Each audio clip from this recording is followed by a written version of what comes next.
A desperate plea. In the grand chambers of the Galactic Council, a sense of despair hung heavy in the air.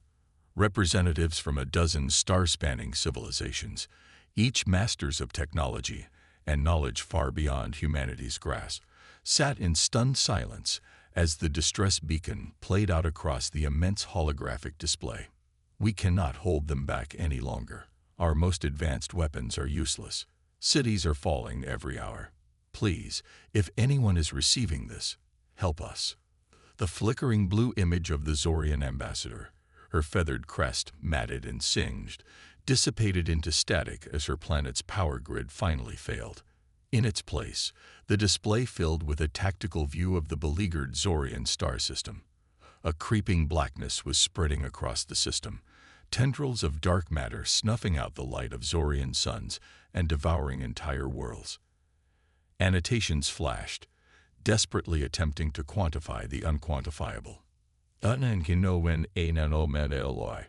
Designated threat levial omega. Rate of expansion. 1.7 C and ACCLE rating. Mater CONV or Zion. 100%. Planetary mass. Fully absorbed. Genealogy and heat. Total. Defense grid annihilated. High Counselor Zoor of the Kelmeri Imperium rose to address the chamber, his voice a reedy whistle translated into solemn words by the neural implants each delegate wore. Honored members, what we have long feared has come to pass. The void shadow has returned. A murmur of dread passed through the chamber.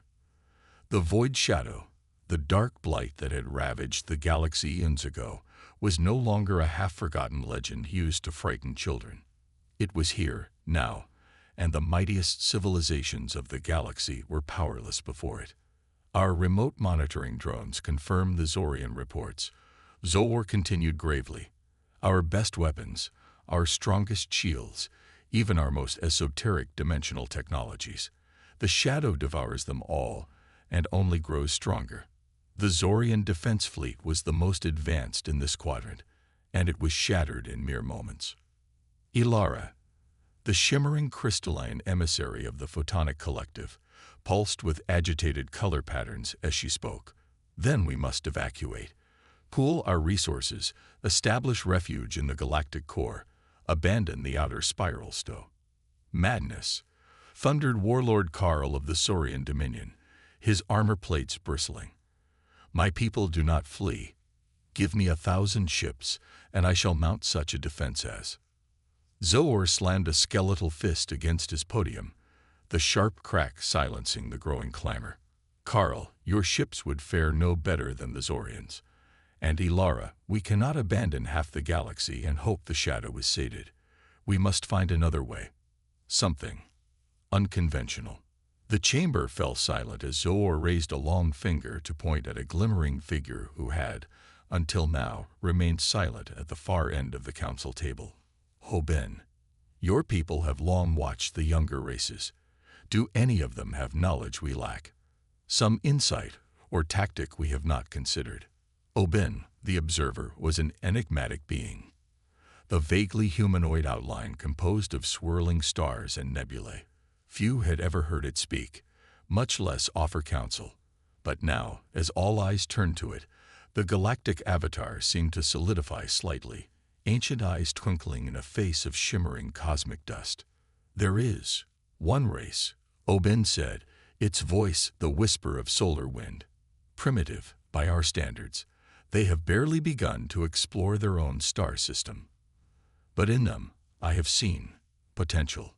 A knack for creativity, for finding unorthodox solutions to insurmountable problems. A derisive snort escaped Warlord Karl. And what good will primitives do against a threat like the Void Shadow? We need advanced weaponry, not stone axes and fire. I concur with the Warlord. Ilara pulsed skeptically. How could such a backward species possibly help us? Oben merely smiled enigmatically. They are called humans, and they have surprised me more than once. The avatar waved a hand, and the galactic map was replaced by a slowly spinning blue-green world. I believe it is time we made contact. Zohar studied the primitive planet pensively. What choice did they have? The shadow had already consumed a dozen systems, and their mightiest efforts had barely slowed it. Perhaps it was time to look to new horizons, to seek allies in the most unlikely of places. The decision was made. A message was composed, a plea for aid translated into every language the galactic archives contained. It would be broadcast into the void, a desperate cry for help from a galaxy on the brink of annihilation. On a small blue world, orbiting an unremarkable yellow star, radio telescopes suddenly swerved to attention as the message was received. Across the planet, screens flickered with a single phrase, echoing in 1,000 tongues. People of Earth, we need your help. In the grand chambers of the Galactic Council, the assembled aliens waited with bated breath. The most momentous message in history had been sent. Unexpected heroes. The message from the stars sparked a global frenzy on Earth. Governments convened emergency meetings, scientists pored over the data in awe, and the media whipped the public into a fervor. An alien plea for help, a threat that had the most advanced civilizations in the galaxy trembling. It seemed like something out of a science fiction novel. But as the initial shock wore off, a grim realization set in. What could Earth possibly offer against a menace like the Void Shadow? We were still arguing over petty borders and resources, still burning fossil fuels and dreaming of rudimentary colonies on Mars. How could we make a difference on a galactic scale? World leaders and military chiefs gathered at the UN, debating and strategizing late into the night. Plans were proposed and discarded, alliances forged and broken. Some advocated for total isolationism, for battening down the hatches and hoping the galaxy would forget about us. Others saw an opportunity, a chance to demand alien technologies and secrets in exchange for our aid. But in the end, it was the words of Dr. Sarah Patel, a renowned astrophysicist and advocate for international cooperation, that cut through the clamor. This is bigger than nations, bigger than our differences, she declared to the assembly, her dark eyes fierce with determination. This is about the survival of sapient life in our galaxy. We have been given a chance to be a part of something greater, to prove our worth on the cosmic stage. We must rise to this challenge as one people, one world. Her words struck a chord, and a plan began to take shape. Earth would send a team of its best and brightest to aid the Galactic Council. But as names were put forward, generals and admirals, tech billionaires, and genius scientists, Dr. Patel shook her head. If the most advanced weapons and technologies in the galaxy have failed, she pointed out, what good will more of the same do? No, we need to think differently. We need people who are used to working with limited resources, who can adapt and innovate on the fly. We need those who have faced crisis and catastrophe, and found ways to overcome against all odds. And so an unorthodox team began to assemble, each chosen for skills and experiences that were rare even on Earth, let alone among the stars. There was Dr. Amer Okafor, an epidemiologist who had fought on the front lines against some of the worst pandemics in history. His quick thinking and unconventional strategies had saved millions, often with little more than basic medicines and public health measures. Beside him stood Hikaru Sato, an unassuming elderly Japanese man who was a legend in disaster response circles. He had overseen rescue and recovery efforts after tsunamis, earthquakes, and industrial accidents, always seeming to know just where to allocate limited resources for maximum impact. Rounding out the team were Eva Ramirez, a brilliant young engineer who had pioneered sustainable technologies in some of the harshest environments on Earth, and Mikhail Volkov, a former Spetsnaz operative turned crisis negotiator, known for his ability to diffuse volatile situations and find common ground between bitter enemies. As the team gathered for the first time in the hastily prepared launch facility, they were a study in contrasts. No uniforms, no ranks, just a group of humans who had each, in their own way, stared crisis in the face and refused to blink. Dr. Patel looked them over, pride and trepidation warring in her eyes. You have been chosen because you are the best of us. She told them, her voice tight with emotion. Not the strongest or the smartest, but the most resilient, the most adaptable, the ones who look at the impossible and see only a challenge to be overcome. She took a deep breath, the weight of the world on her shoulders. You go with the hopes of all humanity. We are counting on you. As the sleek alien ship descended from the clouds to carry the team away, the world watched with bated breath. The emissaries, the media had dubbed them. 4 humans setting out to represent their species in the greatest crisis the galaxy had ever known. It was a desperate gamble, a last throw of the dice by a coalition of worlds that had run out of options. Many believed that sending primitives to face the void shadow was little better than throwing stones at a hurricane. But as the ship pierced the atmosphere and hurtled into the blackness of space, each of the emissaries carried in their heart a flicker of something the galaxy had long forgotten. Hope, and the indomitable human spirit that had carried their species through the darkest of times. The galaxy wanted weapons, but Earth had sent it something far more powerful. It had sent its heroes, patterns in the chaos. The journey to the Galactic Council was a blur of wonders, each more extraordinary than the last. The human team, the emissaries, marveled at the sleek alien ship as it slipped effortlessly through the fabric of space-time, crossing light years in mere moments. But as they were ushered into the grand chambers of the council, the weight of their task settled heavy on their shoulders. Arrayed before them were beings of unimaginable advancement and power, representatives of civilizations that had reigned among the stars since before humans had first kindled fire. High Counselor Zoor, resplendent in his shimmering robes, greeted them with a mixture of hope and skepticism. "Welcome, emissaries of Earth," his voice echoed through their translation implants. "We thank you for your swift response in our time of need. But I must ask, what do you hope to accomplish here? What can your species offer against a threat like the Void Shadow?" Dr. Amer Okafor stepped forward, his dark eyes glinting with determination. "Counselor, we may not have your advanced technologies or cosmic knowledge, but what we do have is experience in facing overwhelming odds, in finding solutions where none seem to exist." Warlord Karl snorted derisively, his reptilian scales bristling. "Pretty words, but how will that help against the shadow? It devours our mightiest battle fleets like motes of dust in a gale." Hikaru Sato, the wizened disaster response veteran, spoke up softly. "Perhaps, Warlord, that is precisely the problem. The shadow seems to feast on energy, growing stronger the more it is fought." Mikhail Volkov, the crisis negotiator, nodded in agreement. "In our experience, sometimes the solution to a crisis lies not in overpowering it, but in understanding it.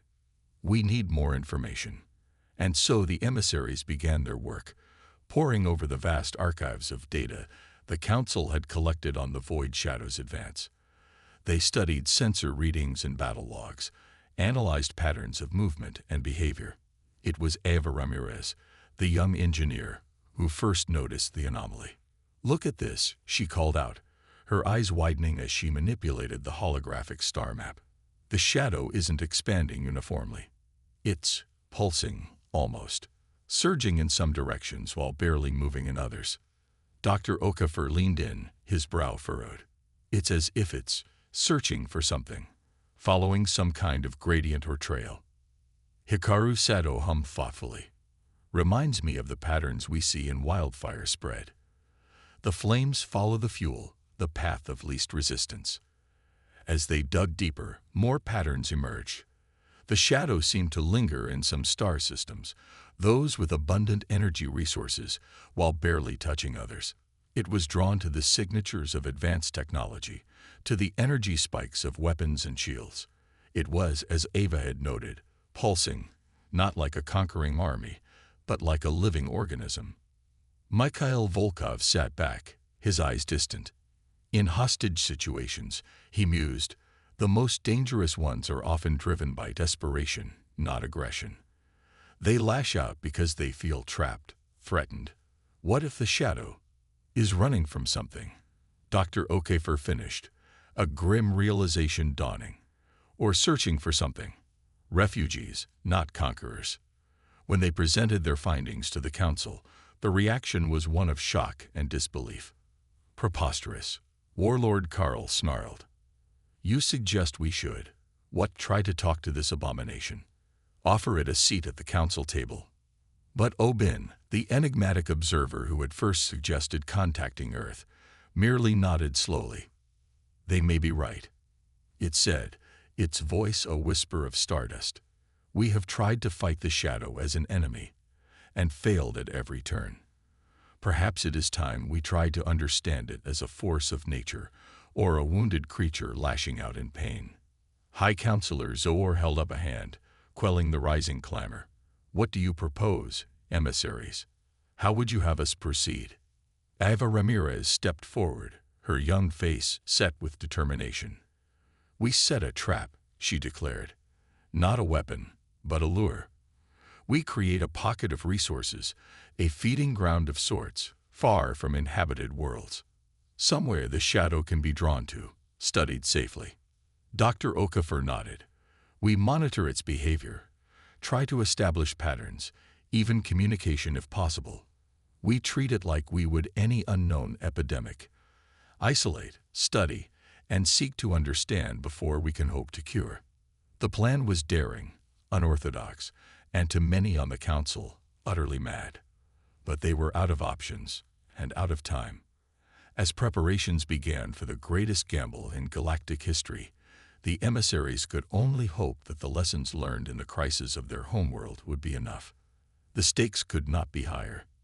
The fate of an entire galaxy hung in the balance, and the key to its salvation might just lie in the hands of 4 humans, armed with nothing more than their wits, their resolve, and the indomitable human spirit that had carried them to the stars. Testing a theory. In a remote corner of the galaxy, far from the bustling hyperspace lanes and glittering megacities of the Council worlds, a strange gathering was taking place. Ships from a dozen civilizations hung in the void, watching and waiting as a team of engineers and scientists worked feverishly on the barren surface of a long-dead world. At the center of the activity was Ava Ramirez, the young human engineer, her brow furrowed with concentration as she directed the construction of a vast, glowing web of energy collectors and transmitters. It was a lure, a carefully crafted trap designed to draw the attention of the Void Shadow. Dr. Okafor and Hikaru Seto were hunched over a makeshift command center, monitoring the energy patterns and environmental conditions of the dead planet. They were looking for any sign, any flicker of the shadow's approach. Mikhail Volkov stood apart, his eyes closed in meditation. He was reaching out with his mind, trying to sense the intentions, the consciousness of the Void Shadow. As a crisis negotiator, he knew that sometimes the key to resolution lay not in outward action, but in inner understanding. High above, aboard the Council's flagship, tensions were running high. Many of the delegates still believed this plan was folly, that they should be marshaling their forces for a final, desperate stand instead of engaging in this primitive trickery. Warlord Carl paced the command deck like a caged predator, his claws flexing with barely contained aggression. "This is madness," he snarled. "We should be launching an all-out attack, not cowering behind this child's trap." Oben, the observer, merely smiled enigmatically. "Patience, Warlord. The humans have shown a remarkable ability to find solutions where we see only disaster. Let us see what they can do." On the planet's surface, Ava Ramirez stepped back from the completed energy web, her face lit by its pulsing glow. "It's ready," she reported over the comm. "Now, we wait." And wait they did, as the hours stretched into days.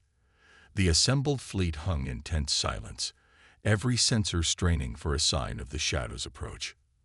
Then, on the 5th day, it came, a ripple in the fabric of space, a darkness deeper than the void between stars. The Void Shadow had detected the lure and was closing in fast. In the command center, Dr. Okafor and Hikaru Seto watched in awe as the sensor readings spiked. The energy patterns were just as they had predicted. The shadow was being drawn to the web, its hunger overriding any sense of caution. Mikhail Volkov's eyes snapped open, a triumphant grin spreading across his face. "I can sense it," he whispered. "It's curious, wary, but not hostile. It doesn't understand what this energy is, but it wants it."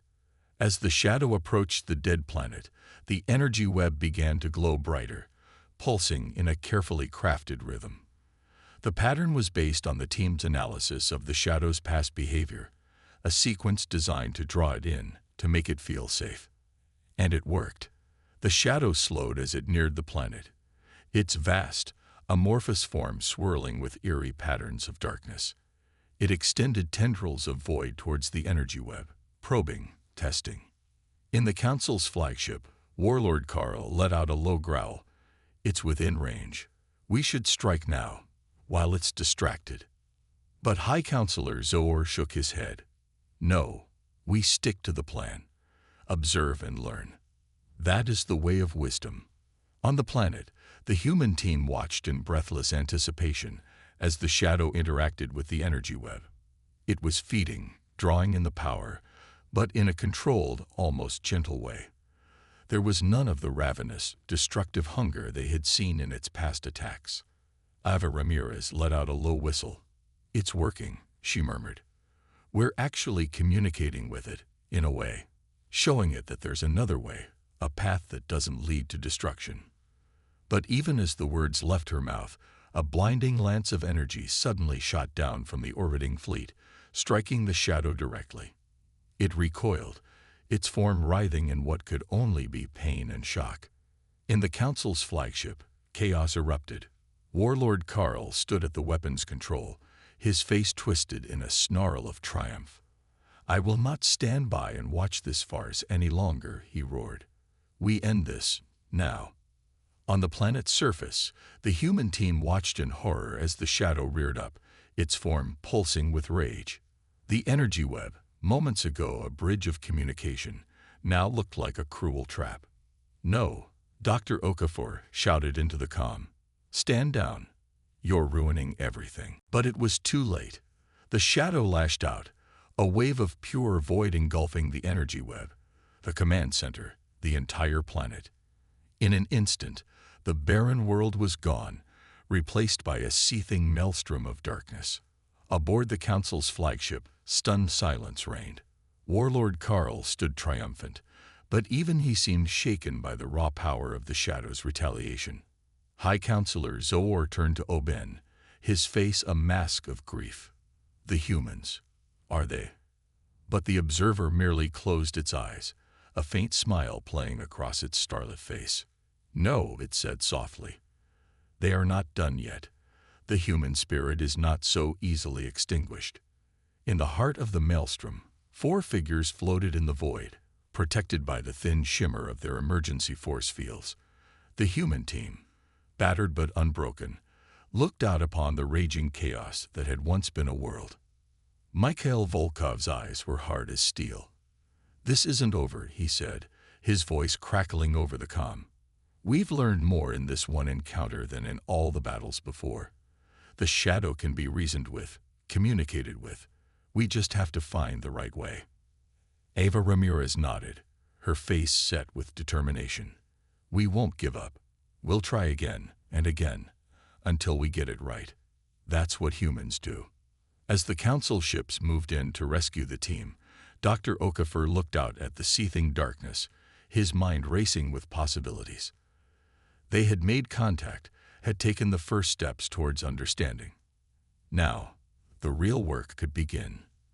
The shadow had met humanity, and humanity had shown that it would not yield, would not surrender in the face of the impossible. The battle was far from over, but for the first time, there was a glimmer of hope amidst the darkness. Turning the tide. In the wake of the disastrous first contact with the Void Shadow, the Galactic Council was in turmoil. Recriminations flew as the delegates argued and debated, their unity fracturing under the strain of fear and despair. But amidst the chaos, the human team remained resolute. Battered and bruised from their close encounter with the Shadow, they nonetheless refused to give up on their plan. "We were making progress," Dr. Amer Okafor insisted, his voice rising above the clamor of the council chamber. The shadow responded to our overtures, showed curiosity and restraint. It was only the aggressive action of the fleet that provoked it to retaliate. Warlord Karl snarled, his reptilian eyes flashing with anger. Progress. You call the destruction of an entire world progress. Your soft, human ways have only brought more ruin. But High Counselor Zohar held up a hand, his aged face lined with weariness. Enough. Bickering will not solve our problems. The question is, what do we do now? Mikhail Volkov stepped forward, his bearing calm and confident. We learn from our mistakes, and we try again. We establish more feeding sites, but this time, we make sure everyone understands the rules of engagement. No aggressive actions, no matter what. Hikaru Sato nodded in agreement. We need to show the shadow that we are not a threat. That coexistence is possible, if we can just find the right balance. The debate raged on, but in the end, the human team's resolve won out. The council agreed to establish a network of feeding sites, carefully positioned to draw the shadow away from inhabited worlds. Under Ava Ramirez's direction, energy webs were constructed on a dozen barren planets, each one tuned to the specific frequencies and patterns that seemed to draw the shadow's interest. And slowly, tentatively, it began to work.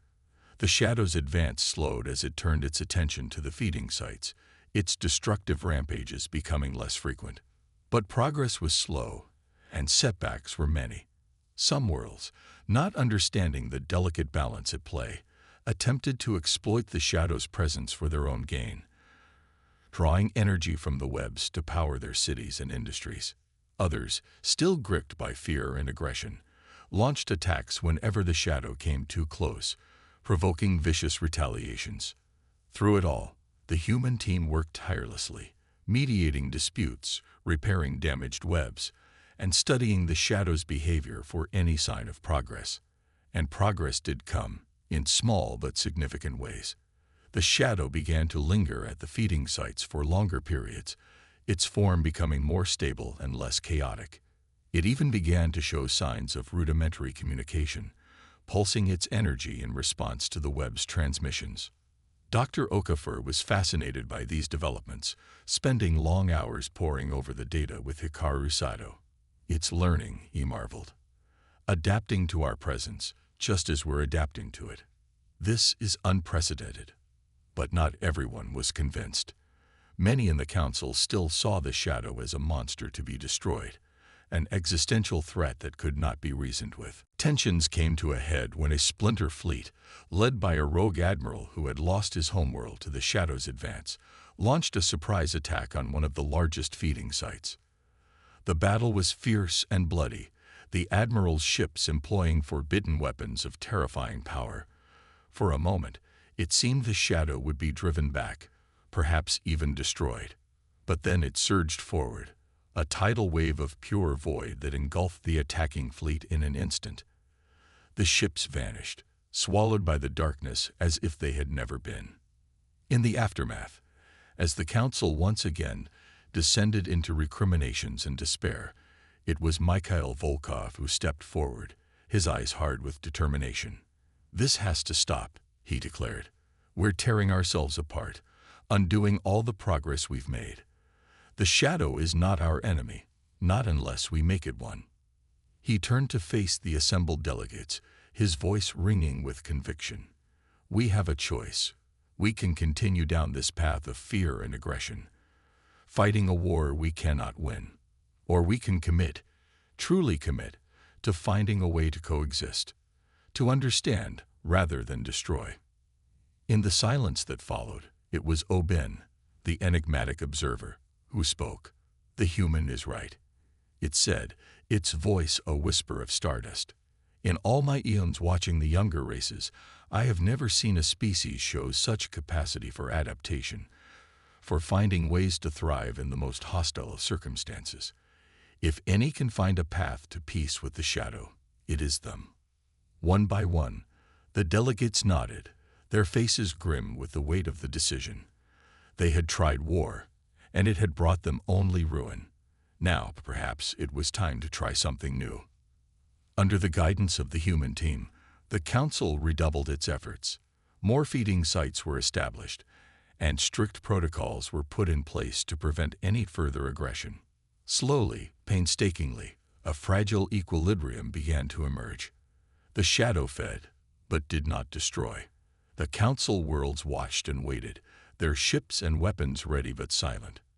It was a tense peace, fraught with uncertainty and fear, but it was peace nonetheless, bought by the tireless efforts of 4 humans who had dared to dream of a different way.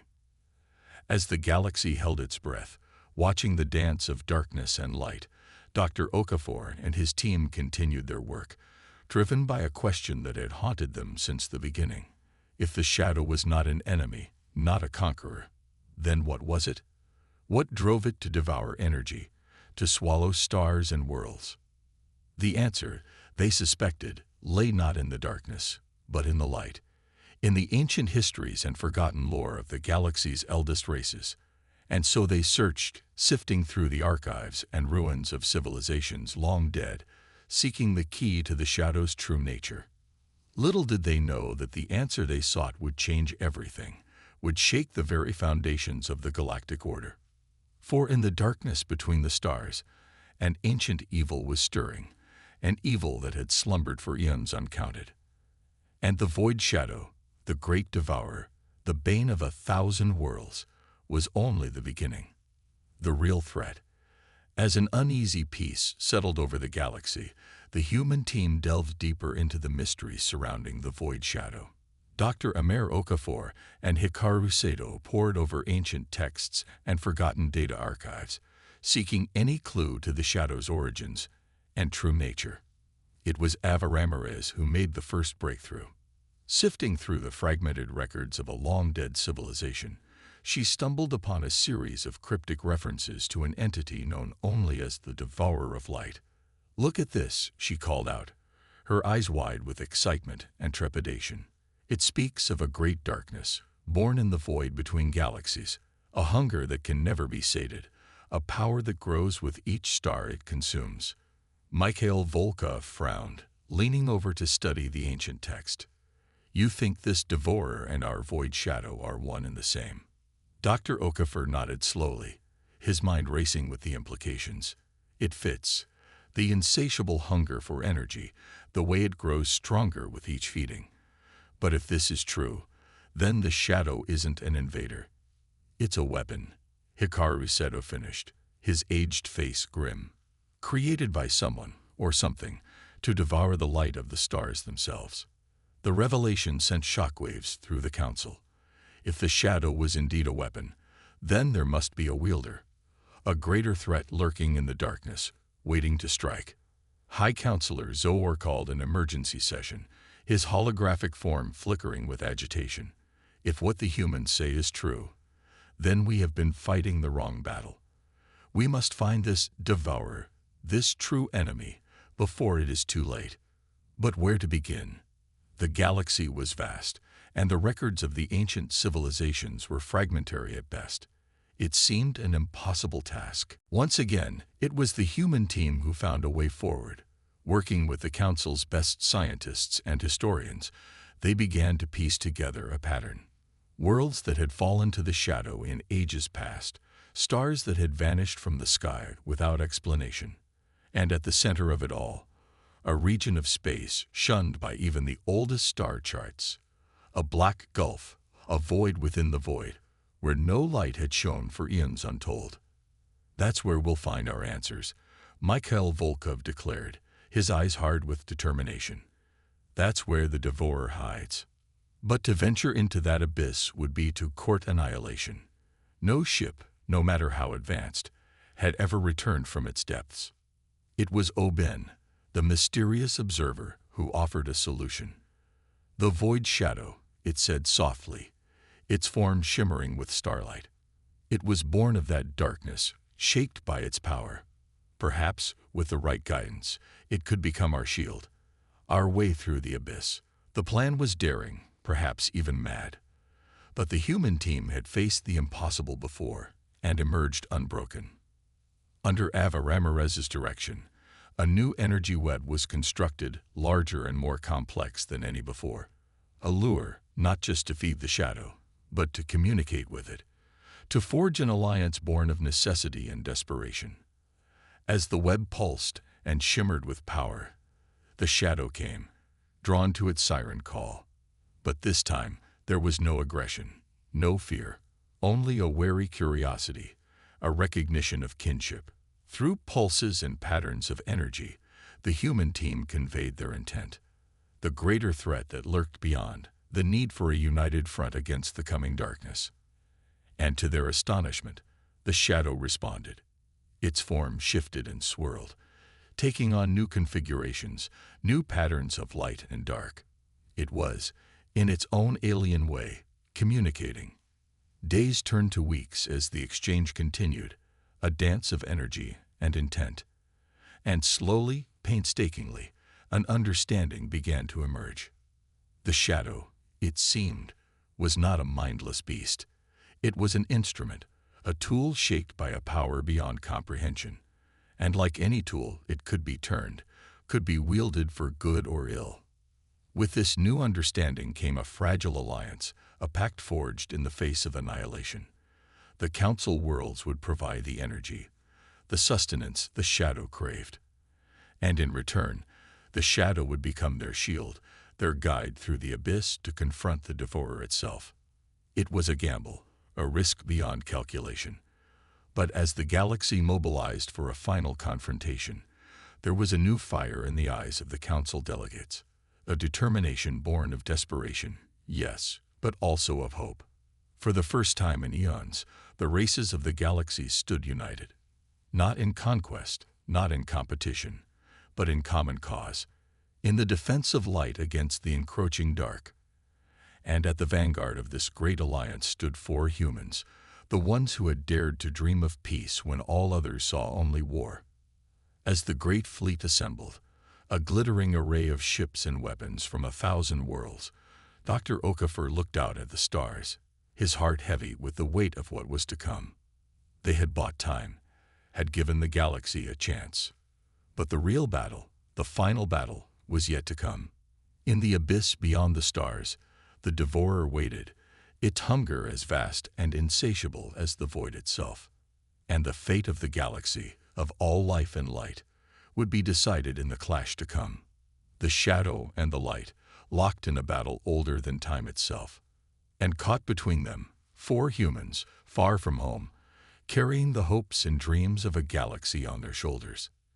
The end was coming, and the universe held its breath, waiting for the final act in this great cosmic drama. Deeper understanding. The journey into the abyss was a nightmare made real.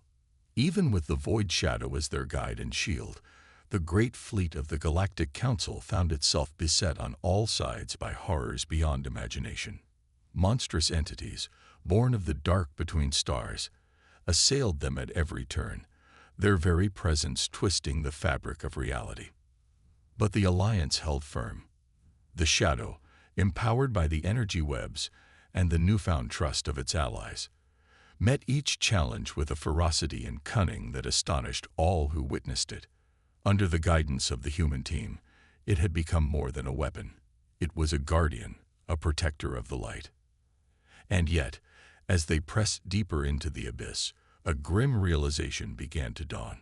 The horrors they faced, terrible as they were mere echoes, reflections of the true power that lurked at the heart of the darkness.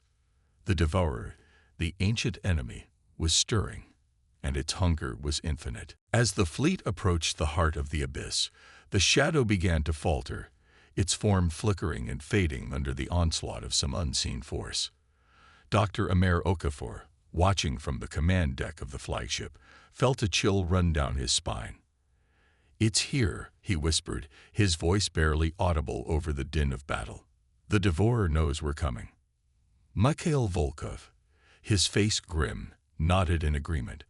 "Then we have no choice. We have to confront it, here and now, or all our efforts will have been for nothing." The decision was made.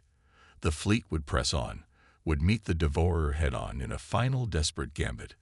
As they entered the heart of the abyss, a sight awaited them that defied comprehension. A maw, vast beyond imagining, a hunger made manifest. And around it, the shattered remnants of countless worlds, countless civilizations, all devoured by the insatiable darkness. In that moment, even the bravest among them felt their courage falter. How could they stand against such a force? What hope did they, mere motes in the cosmic scale, have against the eater of galaxies? But then, a voice rang out across the void, a voice filled with a power and authority that seemed to transcend the merely mortal. It was Oben, the mysterious observer, its form blazing with a light that outshone the stars themselves.